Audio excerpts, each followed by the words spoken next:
Welcome students. હવે ઉદાહરણ 6 જોઈએ છીએ. અવિભાજ્ય અવયવોની રીતે 6 અને 20 નો ગુસા અને લસા શોધવાનું છે. તો સૌ પહેલા આપણે અવયવ વૃક્ષની રીતે 6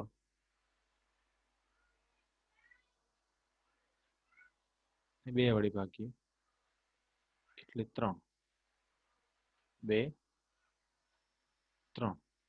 ત્યાર પછી બીજી સંખ્યા છે 20. 20 ને 2 વડે ભાગીએ એટલે મળે 10.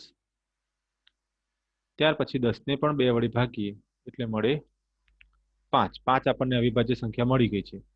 એટલે 2,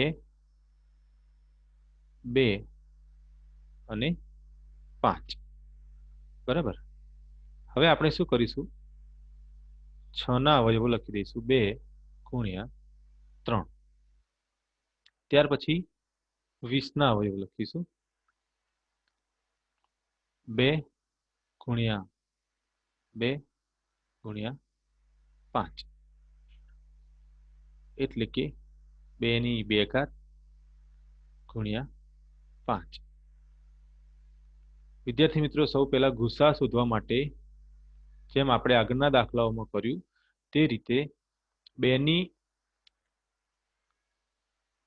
ઓછી ઘાત ધ્યાનમાં લઈશું. અહીંયા પહેલામાં પણ 2 છે, બીજામાં પણ 2 છે, એટલે 2 ની ઓછી ઘાત છે અહીંયા, એટલે લખી દઈશું 2 ગુણ્યા. હવે અહીંયા 3 છે, બીજામાં 3 નથી, એટલે આ ગુણાકાર લખવાનો પ્રશ્ન નથી. હવે આપણે આગળ વધી જઈએ. અહીં આગળથી આપણે સ્ટોપ કરી દઈશું. એટલે એનો ગુસા મળી ગયો 2. કેટલો ગુસા મળી ગયો? 2. અને હવે લસા મેળવીશું. લસા અ બરાબર, લસાની અંદર વધારે ઘાત ધ્યાનમાં લેવાની, એટલે 2 ની વધારે ઘાત છે 2 ની 2 ઘાત. ત્યાર પછી 3 ની આમાં 1 ઘાત છે અને બીજામાં નથી, એટલે 3 ની 1 ઘાત. 6 ના અવયવ પૂરા. હવે 5 માં ચેક કરો. 2 આવી ગયા છે, 5. તો